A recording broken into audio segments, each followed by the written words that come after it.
Good afternoon po mga kababayan. Kasama ko ngayon si Aiza. Ayan. So dahil si Aiza ay sabi sa akin kagabi na nasakit daw ang kanyang Ngipin po. ngipin. Ano ba yung masakit sa'yo? Bagang po. Bagang? Ano yung naramdaman mo? Ngilo po. Napakangilo po at nakakaano po yung sakit rin po ba? Parang kumikirot po, ganun. Kumikirot? Opo. Hindi ka nakatulog ng maayos? Hindi po. Hanggang kaninang umaga? Nakatulog po mga alas 3 po ng mga madaling araw. Doon na po siya umaksyon na parang mawawala na po. Hindi na po ganong sakit. Nakaya na po ang sakit. Pero So- gabi po siya tumutok. Kagabi talaga sobrang sakit. Sakit po sa gabi po. So hindi ka talaga nakatulog ng maayos. Tagal po ako makatulog na mga 11. Gano'n na po, 10. So may bagang ano? Opo. Ayan. Sumasakit yung ngipin niya. So, syempre, pag may mga ganyan na sinasabi sila sa atin, kahit sinong kasama natin sa team, sa bahay, or kahit yung mga scholars, ginagawa natin ang aksyon. Ngayon, tumawag na ako sa clinic kanina doon sa pagpupuntahan namin.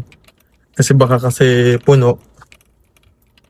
Maghahanap agad kami ng ibang clinic. Pero pagkausap po kanina, meron daw available slot, no? Walang masyadong pasyente siguro. Kaya pupuntahan namin ni Aiza ngayon. Kasi ang hirap pag masakit ng hipin, no? Una, apektado ang pagkain.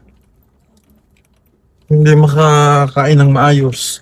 At malapit din sa ulo. So pag sumakit yan, masakit din ang ulo. Diba?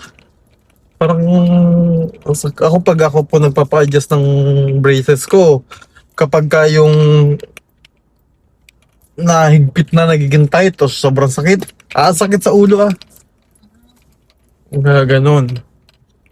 Kaya dapat gawa natin ng action agad.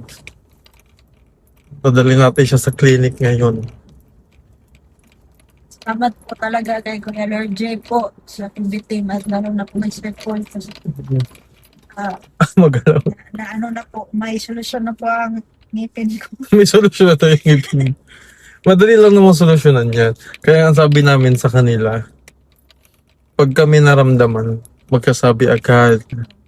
O parang si Junjun, nung nakaraan, nakagat pala ng pusa dun sa Saloy, aksidente. O, sabi namin, magpaturo ka. Kasi dapat hindi binabaliwala. Alam niyo mga kababayan, maraming ganito sa atin. No? Hindi lang sa ilan. Maraming ganito sa atin na tinitiis yung sakit na naramdaman. No? Yung iba binabaliwala. Kasi akala nila, wala lang ganyan. So hanggang hindi nila alam, lumalala lang pala. Pero, meron namang iba kasi na talagang gustong magpagamot, kaya lang, wala talagang pampagamot, no? Ito wala po akong sinisisi or hindi ako magsalita ng masama sa kahit sino, pero sa totoo lamang po, yung katotohanan.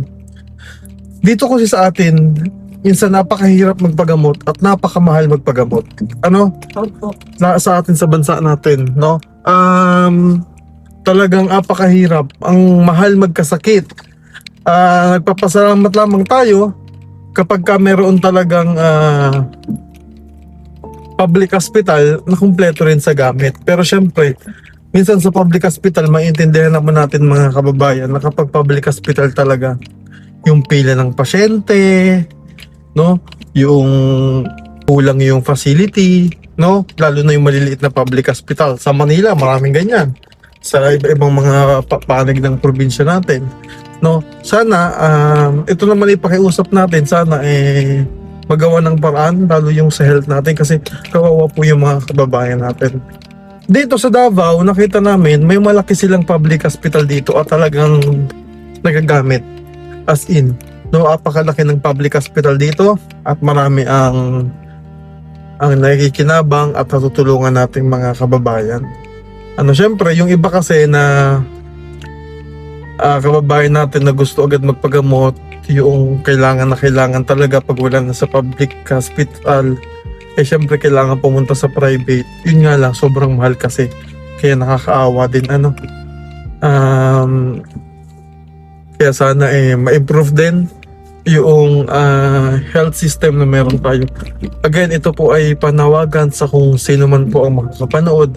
Wala po tayong sinisira o sinisisi sa mga bagay na ganito. Tayo lamang po ay nagbabakasakali at nakikiisa sa mga kababayan natin na nananawagan din na kung sana po ay improve pa yung ating health system at syempre yung ating mga pampublikong hospital na maraming maikinabang dyan para sa ng ating mga kababayan, lalo na talagang hirap sa buhay. Kaya pero nga kung kayo naman ay mayroong pampagamot, kapag kayo po ay may naramdamang masakit sa katawan ninyo, huwag nyo pong baliwalain dahil baka mamaya iba na pala yan, di ba? So, ganyan. Kami, dito talaga ang namin, kahit halimbawa yan, katulad yan. So, nag-open sa kagabi sa akin na masakit daw yung kanyang ngipin. Adi, sabi ni kuya, ay dalhin na natin sa samahan mo na magpa-check up. Kasi mahirap. Hirap kaya masakit ang ngipin. Di ba? Hindi ka makatulog pag ganyan. At isa pa, hindi ka makakakain ng madami kapag masakit ang ngipin mo. So, kaya kami ngayon ang magkasama ni Aiza. Malapit lang naman dito sa bahay yung clinic na pagdadala natin sa kanila. Doon din nagpapustiso si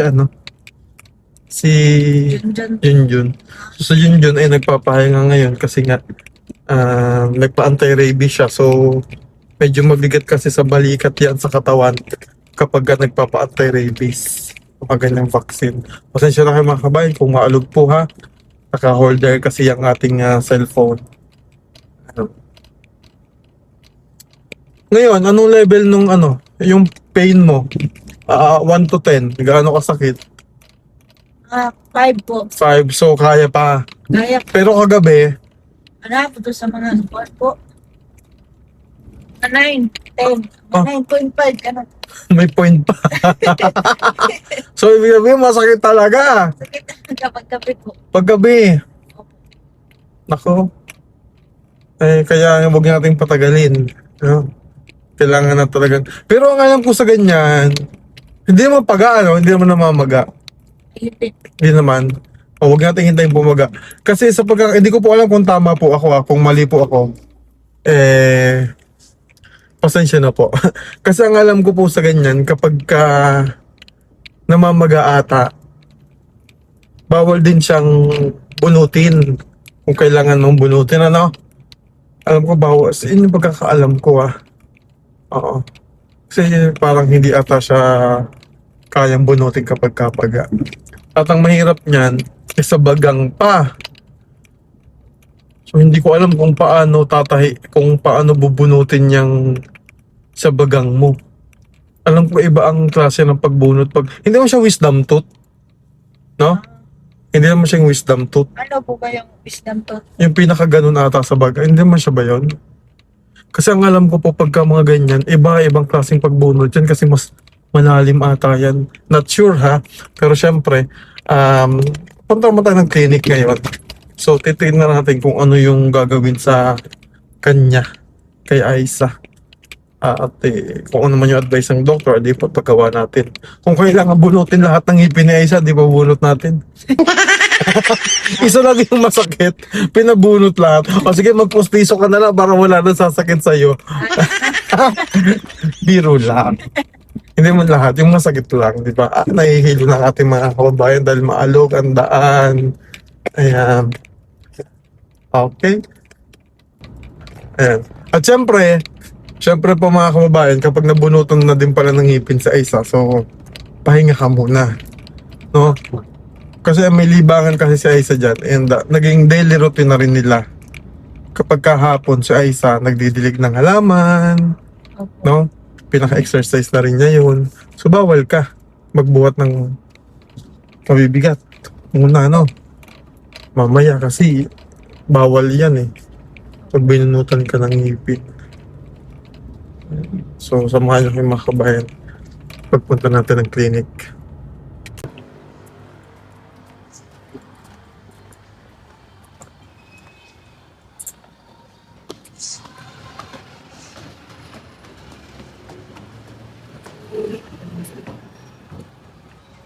Kainan agad oh. Kainan agad.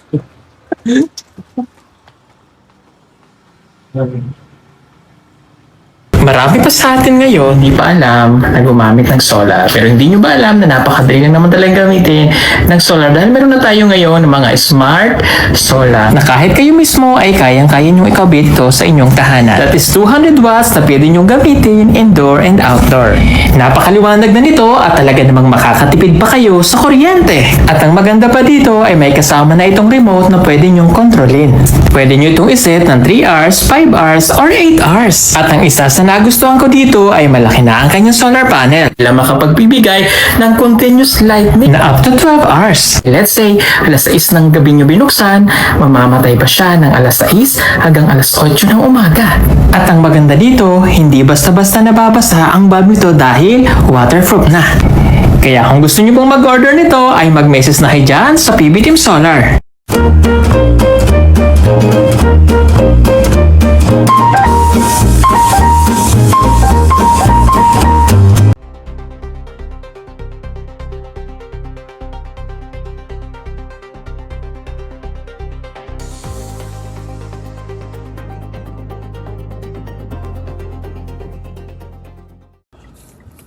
Mga kabayan, so tapos na pong bunutan ng ngipin si Aiza. So tama ako kanina, wisdom tooth.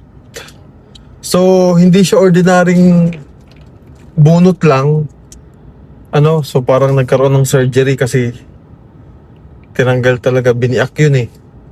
Tapos tinanggal, tinahi ulit.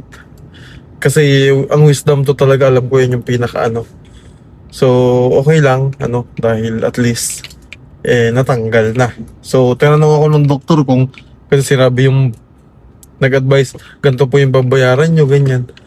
Tinanong ko din muna si Aiza, okay lang ba sa'yo na ganonin? Kasi hindi siya ordinaryong bunot lang, umuo naman siya. Sabi ko, sige, tanggalin na.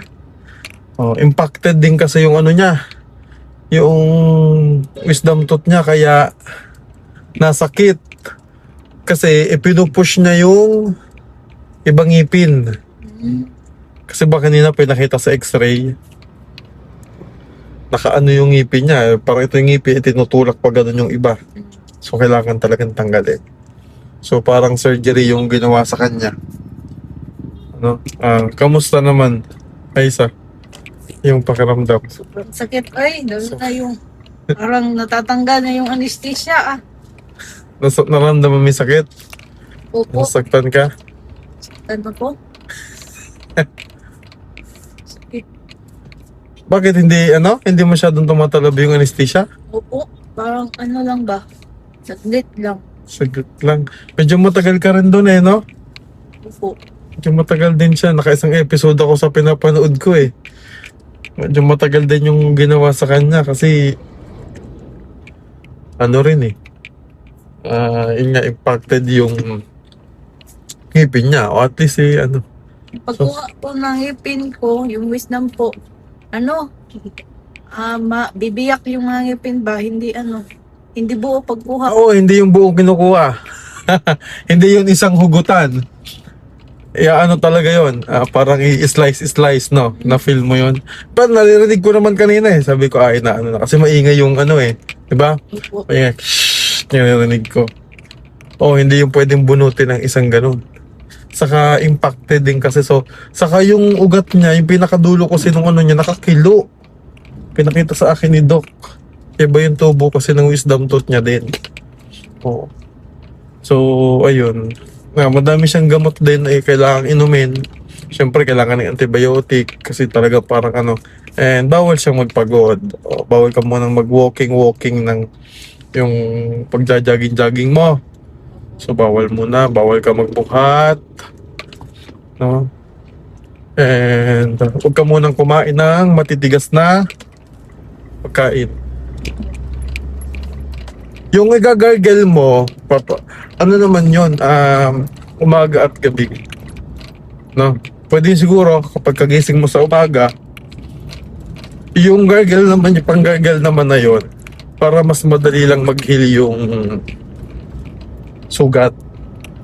Doon mo lang siya igagargle. So mga 5 seconds lang daw, tapos ano na. Tapos siguro yung ano mo, yung twice a day mo, yung isa, yung antibiotic, para hindi ka maano, alas 8 mo na inumin.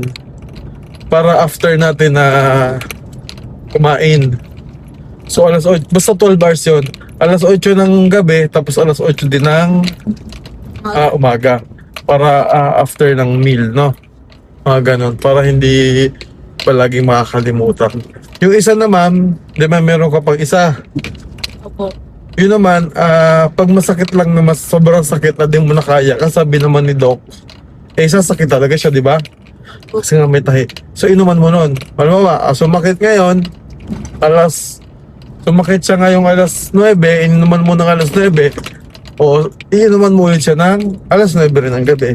So kailangan yung duration niya after 12 hours. Opo. Ayun. So after 1 week po daw mga kababayan, babalik si Aiza doon para tanggalin yung tahi. Medyo malaki din kita ko masakit talaga yan. So baka nga sumakit ang ulo niya dyan pero okay lang yan, no? Huwag ka lang masyadong magkikilos. Huwag kang maglalaba ng damit mo. So bawal ka muna maglaba ng damit mo for 5 days or 1 week para sure. Kasi sabi ni Doc, 5 days daw So mga kahit 1 week, madami ka pa naman natong damit Opo. Dami. Pagka wala ka nang masuot, di pa-laundry na lang natin. Kasi hindi sila nagpapa-laundry. Si ang naglalaba ng damit niya. Si Aiza. Kasi sa laundry, naliit ang damit. Kasi di ba mainit yung dryer sa laundry. Ayan. So, liliit yung damit. Ayaw nila. Ayun. Ayun lang po mga kabayan, no? Yung update natin kay Aiza. And abangan nyo pala kasi may bago akong update kay Jeffrey kasi nagkaroon ng problema at mukhang matutuloy yung operation para kay Jeffrey. Ngayon, kasalukuyan sila na nasa hospital ngayon. Ibang hospital, different hospital, no? Malaking hospital din yon. Kasama niya si Kuya Alan para i-check, no? Ipabasa ulit yung CT scan niya. No, kasi meron daw chance na operahan pa rin si Jeffrey.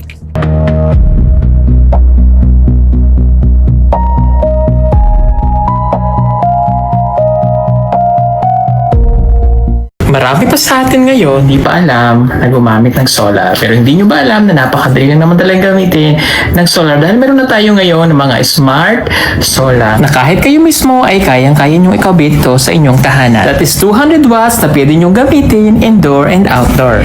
Napakaliwanag na nito at talaga namang makakatipid pa kayo sa kuryente. At ang maganda pa dito ay may kasama na itong remote na pwede nyong kontrolin. Pwede nyo itong iset ng 3 hours, 5 hours, or 8 hours. At ang isa sa nagustuhan ko dito ay malaki na ang kanyang solar panel na makapagbibigay ng continuous lightning na up to 12 hours. Let's say, alas 6 ng gabi nyo binuksan, mamamatay pa siya ng alas 6 hanggang alas 8 ng umaga.